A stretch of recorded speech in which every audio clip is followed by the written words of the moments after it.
नमस्कार, स्वागत है आप सभी का इंडिया न्यूज में। मैं हूं आपके साथ शावनी पटनायक। आइए आपको सीधा ले चलते जयपुर के मेरठ, जहां पर कार्यक्रम में सीएम अशोक गहलोत पहुंचे। 15 सब सेंटर, एक शहरी पीएचसी, एक एमसीएच यूनिट, इन सब कामों का लोकार्पण आज हो रहा है। 16 जिलों में 10 करोड़ की लागत से 38 आयुर्वेद अस्पतालों के निर्माण का काम भी आज हो रहा है।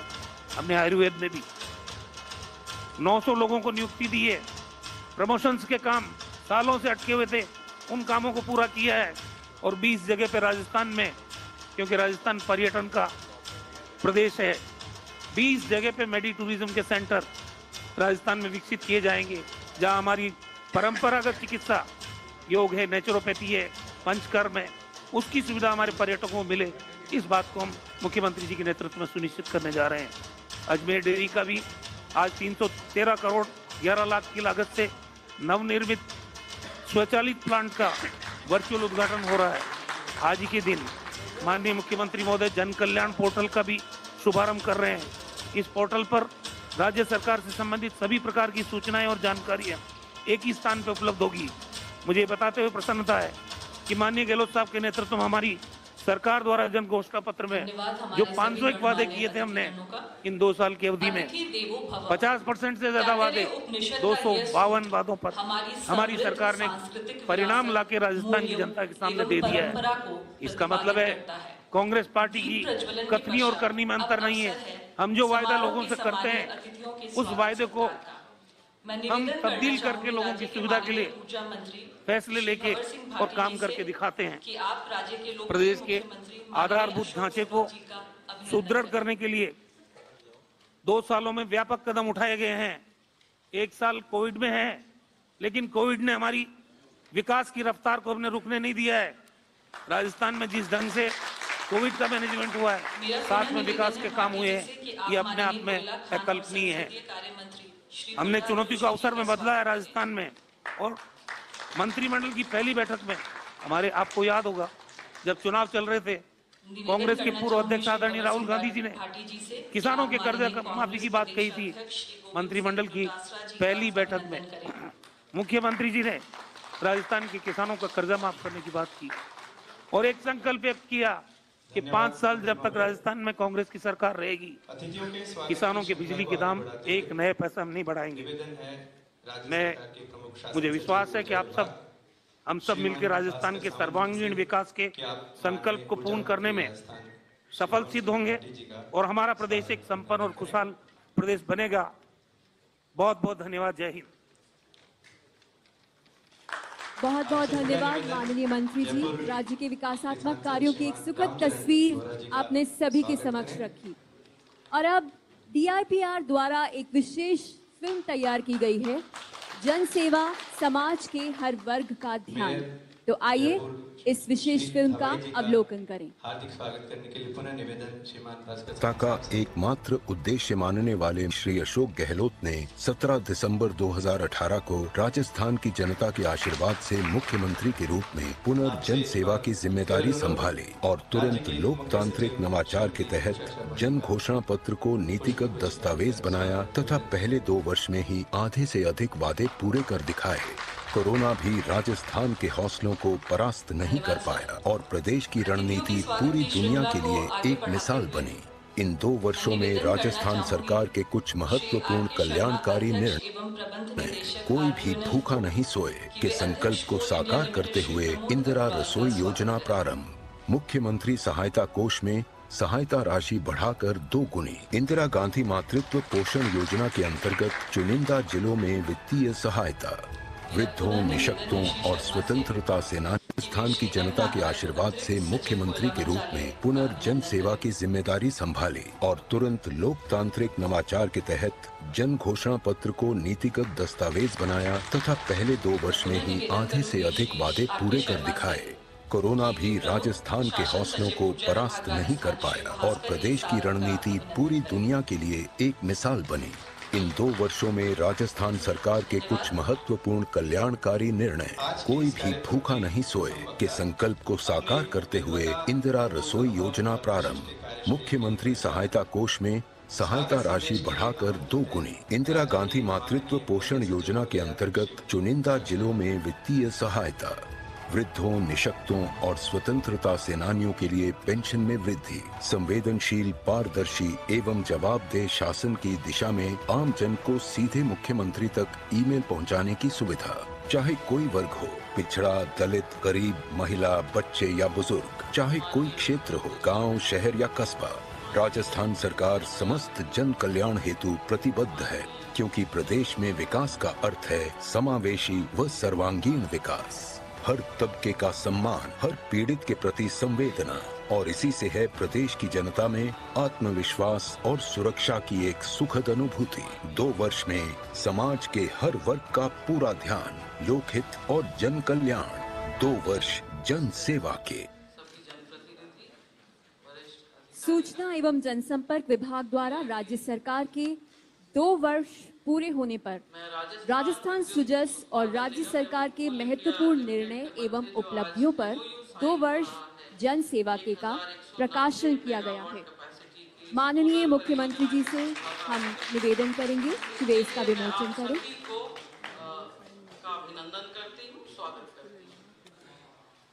राजस्थान सुजस के विशेषांक में माननीय मुख्यमंत्री का साक्षात्कार सहित विभिन्न विषयों पर आलेखों का समावेश किया गया है। माननीय मुख्यमंत्री जी से निवेदन कि वे इसका भी विमोचन करें। कोल बेस्ड यूनिट से करीब 7,580 मेगावाट विद्युत का उत्पादन किया जा रहा है। आज वर्तमान में देश में कोल बेस्ड जो पावर प्लांट्स हैं वो सबसे ज्यादा बिजली का उत्पादन कर रहे हैं, क्योंकि कोयले पे आधारित है।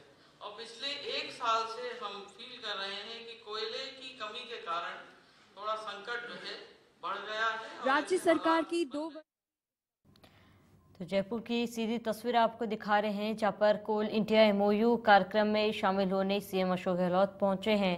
कार्यक्रम में सीएम अशोक गहलोत शामिल हुए, दीप प्रज्वलित कर कार्यक्रम की शुरुआत की गई है। और ये तस्वीरें आपको दिखा रहे हैं जयपुर से मेरिट होटल में इस कार्यक्रम का आयोजन किया गया। कार्यक्रम में सीएम अशोक गहलोत शामिल हुए हैं। कोल इंडिया एमओयू को लेकर ये कार्यक्रम पीसीसी चीफ गोविंद सिंह डोटासरा भी उनके साथ मौजूद हैं।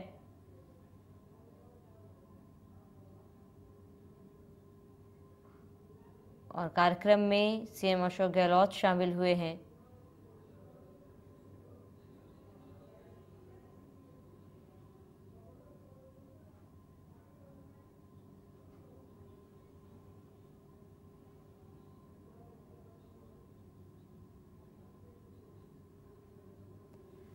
जयपुर की सीधी तस्वीर आपको दिखा रहे हैं, जहाँ पर कोल इंडिया एमओयू कार्यक्रम में सीएम अशोक गहलोत जयपुर पहुंचे। जयपुर के मेरिट होटल में कार्यक्रम का आयोजन किया गया है, जिसमें सीएम अशोक 1930 तक 500 गीगावाट कैपेसिटी रिन्यूएबल एनर्जी का राष्ट्रीय लक्ष्य रखा गया है। और इसी क्रम में जो विद्युत मंत्रालय भारत सरकार है, उन्होंने एक स्कीम बनाई है जिसका नाम है flexibility in generation through bunding with renewable energy. उसके तहत उत्पादन निगम को 894 मेगावाट बिजली की आपूर्ति अक्षय ऊर्जा के स्रोतों से कैसे की जाए, उसका लक्ष्य निश्चित किया गया है। और इस क्रम में राज्य सरकार द्वारा 810 मेगावाट परियोजना की स्थापना के लिए उत्पादन निगम को स्वीकृति प्रदान कर दी गई है। राजस्थान राज्य में सौर ऊर्जा का 142 गीगावाट तथा पवन ऊर्जा की 127 गीगावाट कैपेसिटी का पोटेंशियल है, इसकी संभावनाएं हैं। और राज्य में 19,541 मेगावाट अक्षय ऊर्जा की क्षमता की इकाइयां स्थापित की जा चुकी हैं तथा 24,500 मेगावाट कैपेसिटी की परियोजनाएं निर्माणाधीन हैं, जो अपने आप में बहुत बड़ी उपलब्धि है। राज्य में 14,825 मेगावाट कैपेसिटी की सौर ऊर्जा परियोजनाओं की स्थापना करते हुए राजस्थान ने प्रथम स्थान प्राप्त किया। वर्तमान में राजस्थान विद्युत उत्पादन निगम बीकानेर जिले में पूगल तहसील में 2000 मेगावाट कैपेसिटी का सोलर पार्क जो है डेवलप किया जा रहा है। और इस सोलर पार्क में 1190 मेगावाट कैपेसिटी की सोलर परियोजना कोल इंडिया लिमिटेड द्वारा स्थापित की जाएगी, जिसके लिए राजस्थान विद्युत उत्पादन निगम और कोल इंडिया लिमिटेड, जैसा मैंने पहले बताया, आज एक MOU साइन करने जा रहे हैं और जो रिश्ता बहुत मजबूत बना हुआ है वो रिश्ता और मजबूत अब हो जाएगा। इस अवसर पर मैं आप सभी को यह भी जानकारी देना चाहूंगी कि राज्य सरकार द्वारा विद्युत उत्पादन के साथ जो विद्युत तंत्र है उसको भी स्ट्रेंथनिंग करने के लिए बहुत ज्यादा जो है इसमें इन्वेस्टमेंट और प्रयास कर रही है, जिससे उपलब्ध बिजली का समुचित लाभ किस तरह कंज्यूमर को मिल सके। इस विषय में एक कॉम्प्रिहेंसिव योजना बना दी गई है और राज्य सरकार ने उत्पादित बिजली के लिए समुचित ट्रांसमिशन और डिस्ट्रीब्यूशन के लिए जो स्ट्रेंथनिंग करनी चाहिए, कैपेसिटी बिल्डिंग करनी चाहिए, उसकी पूरी तैयारी कर ली है। ट्रांसमिशन सिस्टम में जो सुधार करने चाहिए, आवश्यक सुधार, वो हम कर रहे हैं, जिससे कि अनइंटरप्टेड बिजली उपभोक्ताओं को मिल सके। एक बार मैं पुनः पधारे हुए अतिथियों का स्वागत करते हुए आभार व्यक्त करना चाहूंगी कि आप सभी इस समारोह में आए और आप हमारे लिए एक प्रेरणा का स्रोत हैं। धन्यवाद।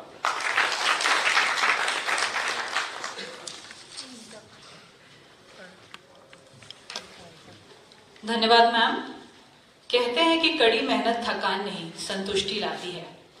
कोल इंडिया के अध्यक्ष और हमारे अगले वक्ता इसी सूत्र को आत्मसात करते हुए देश की महारत्न कंपनी कोल इंडिया लिमिटेड को निरंतर उन्नति के पथ पर आगे ले जा रहे हैं। मैं आमंत्रित करना चाहूंगी श्री प्रमोद अग्रवाल को आज के कार्यक्रम की कॉन्टेक्स्ट सेटिंग के लिए।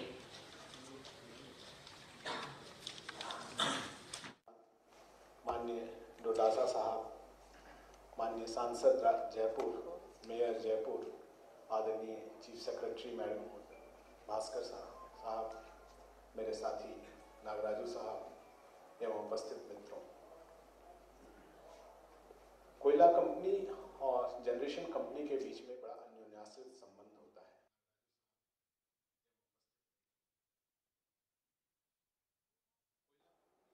जेनकोस को बेचते हैं Rajasthan state gencos, NTPC, IPP सबको मिलाकर 80 से 90%। नॉर्मली कोशिश ये रहती है कि 75 से 80% कोयला ही हम लोग इनको बेचें, क्योंकि इसमें हम लोगों को लाभ कम होता है, बाकी कोयला में लाभ ज़्यादा होता है। लेकिन पिछले 1 साल से जितना भी कोयला उत्पादन हो रहा है उसको प्राथमिकता के आधार पर हम लोग सभी स्टेट्स और जेनकोस को दे रहे हैं। और उसी प्रकार जेनकोस हम पर डिपेंडेंट है कोयला लेने के लिए। यदि वो कोयला न ले तो हमारी खान नहीं चल सकती है, और वो कोयला मिले तो उनके प्लांट भी नहीं।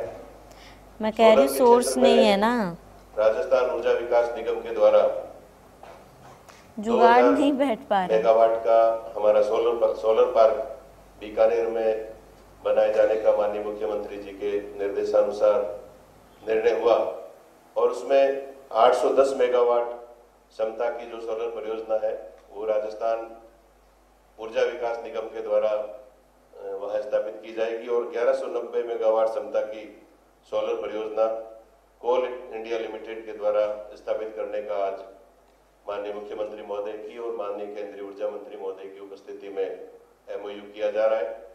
निश्चित रूप से जिस तरह से पूरे दुनिया में जो ग्रीन एनर्जी को बढ़ावा देने की ग्लोबलाइज वर्ल्ड वाइड जो बात की जा रही है आने वाले समय में, उसी परिप्रेक्ष्य में ये जो निर्णय हुआ है उसमें मैं कहना चाहूँगा कि माननीय मुख्यमंत्री महोदय का हमेशा ये विजन रहा है कि राजस्थान में आने वाले इन्वेस्टर्स को ज़्यादा से ज़्यादा राजस्थान सरकार की तरफ से उनको नियमों का सरलीकरण किया जाए, उनको ज़्यादा से ज़्यादा सहूलतें दी जाए, जिससे कि राजस्थान में ऊर्जा और ऊर्जा के साथ साथ अन्य क्षेत्रों में रोजगार के अवसर भी पैदा हो और इन्वेस्ट ज़्यादा से ज़्यादा हो।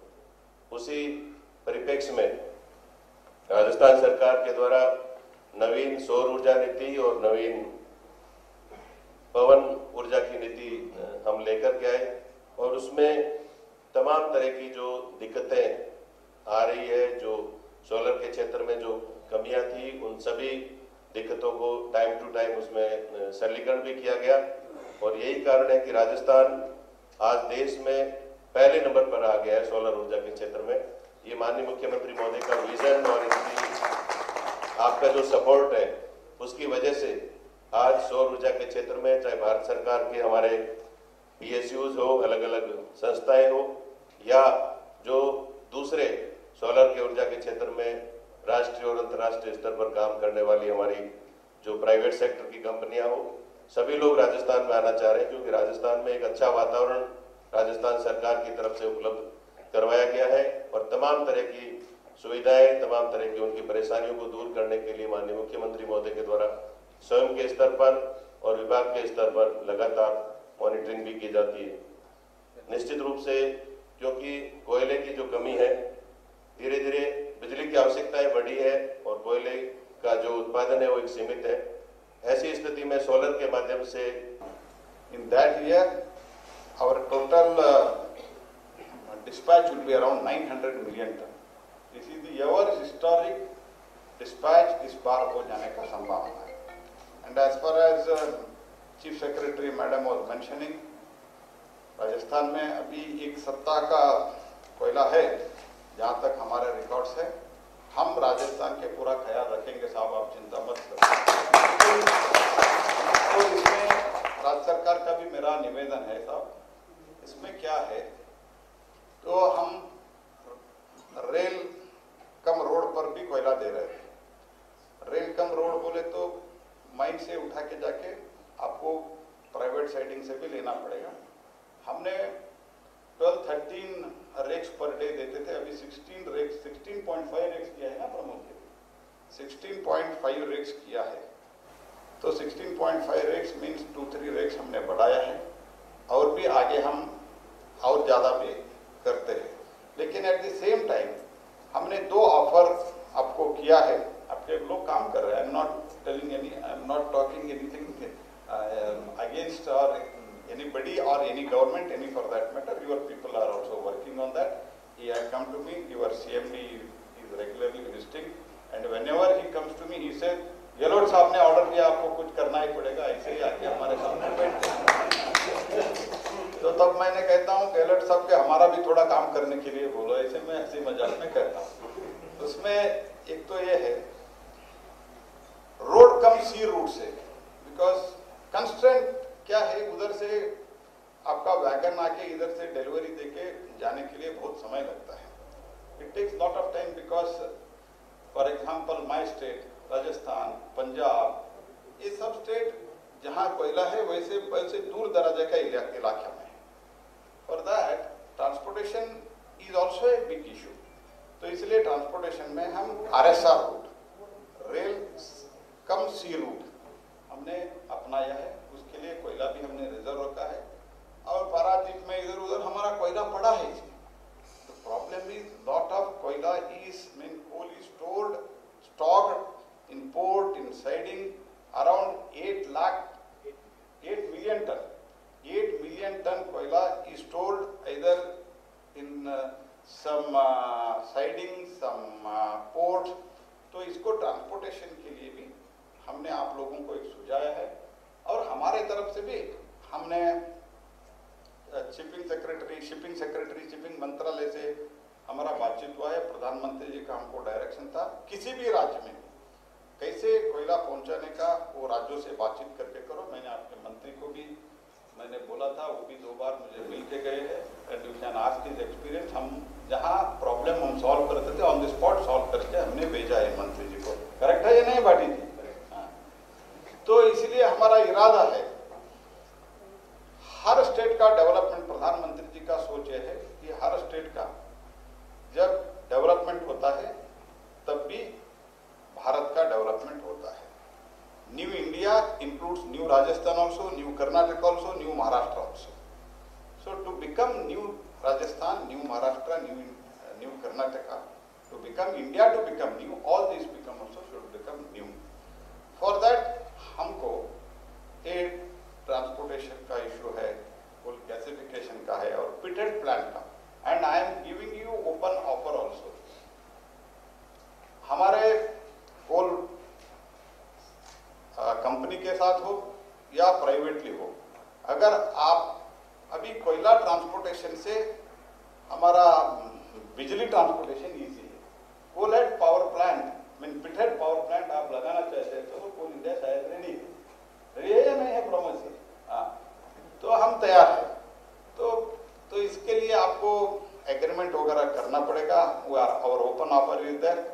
Now I think recently we are having an agreement with the Assam government, Madhya Pradesh government के साथ. मध्य प्रदेश की गवर्नमेंट के साथ हमारा एग्रीमेंट भी हो रहा है. पेटेंट पावर प्लांट हम लगा रहे हैं, so that the transportation of the coal is becoming a problem. So keeping that in mind, we are thinking in this direction also. तो आप सोच सकते हैं, ये तो हमारा एक ऑफर है अल्टीमेटली. एंड उसके साथ ही साथ जो पारसा का है, हम भी कोशिश कर रहे हैं. पारसा कांता का आपका कोयला का कम होने का एक one of the most important reason, जो कोयला राजस्थान में एक सप्ताह के बाकी जगह ज्यादा है, एक ही कारण है. पारसा से हमको कोयला आता था पर डे 11 रेक्स, तो उधर कोई ना कोई कारण से बंद हो गया है. हमारे तरफ से भी कोशिश चल रहा है. आप भी देश के वरिष्ठ नेता है, आप भी कोशिश कर रहे हैं. अगर थोड़ा पीछे पड़ के उसको सॉल्व करते हैं तो, क्योंकि स्टेज 1 स्टेज 2 सब क्लियरेंस हो गया है उसमें, तो उधर थोड़ा कुछ अगर एफर्ट आप भी करो, हम भी करेंगे, वो हो गया तो. क्योंकि अभी कोल इंडिया अभी 700 मिलियन टन कर रहे हैं और 25-26 तक we want to take it to 1 billion. But in spite of that demand is going to be increase. There will be huge demand. Luckily the post COVID in the entire world there is a recession as far as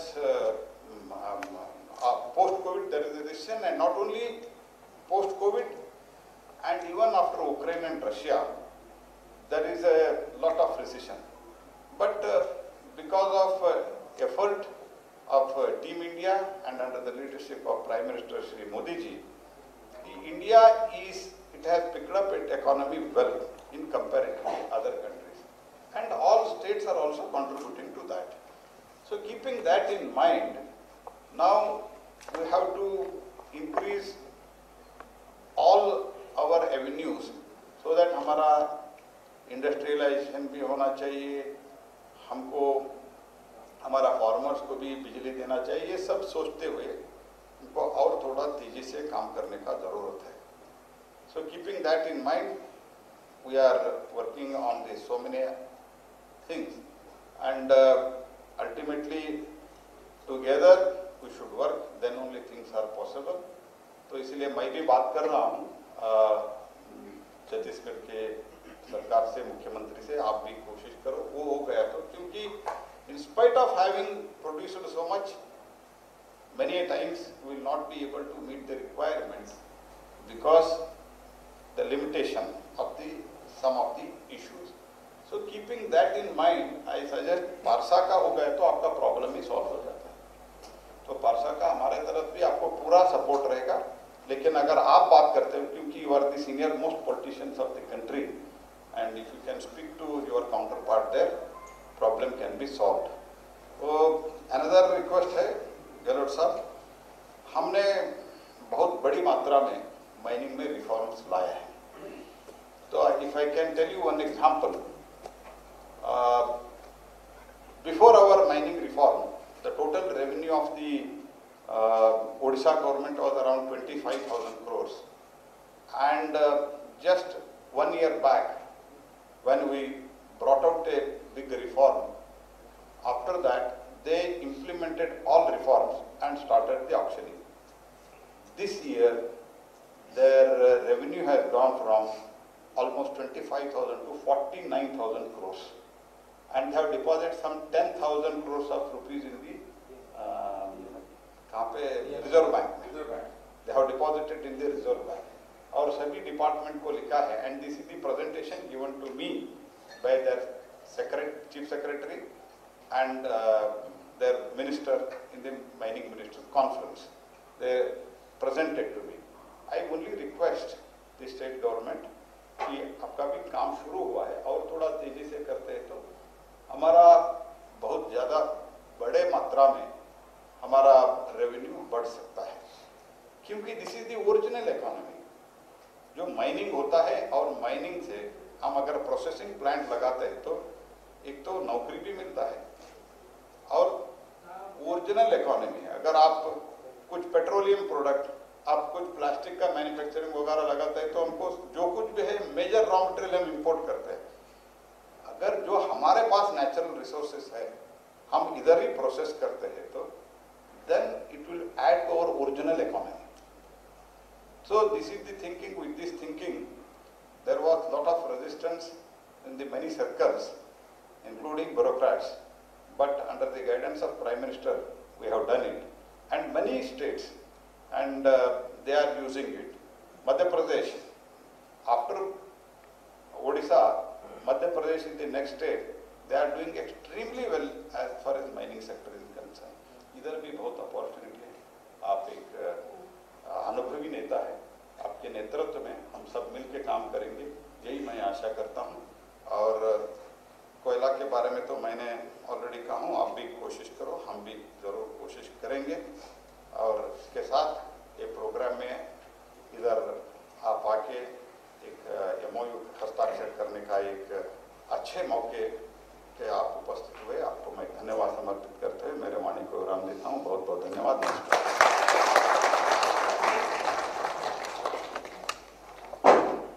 धन्यवाद माननीय मंत्री महोदय। आज़ादी के बाद हमने ऊर्जा उत्पादन क्षेत्र में एक लंबी यात्रा तय की है और बदलते परिदृश्य में निश्चित ही केंद्र सरकार और राज्य सरकारों के सम्मिलित प्रयासों से हम परंपरागत एवं अक्षय ऊर्जा के अपने लक्ष्यों को समय से पहले प्राप्त करने में समर्थ होंगे। राजस्थान के इस वर्ष के बजट को प्रस्तुत करते हुए माननीय मुख्यमंत्री ने कहा था कि रोशनी दें और लोग रास्ता तलाश लेंगे। इसी भावना के अनुरूप राजस्थान को रोशन करने के लिए आप कृत संकल्प रहे हैं और आपके निर्देशन में संपूर्ण ऊर्जा विभाग राज्य के ऊर्जा परिदृश्य को उत्कृष्टता देने में जुटा है।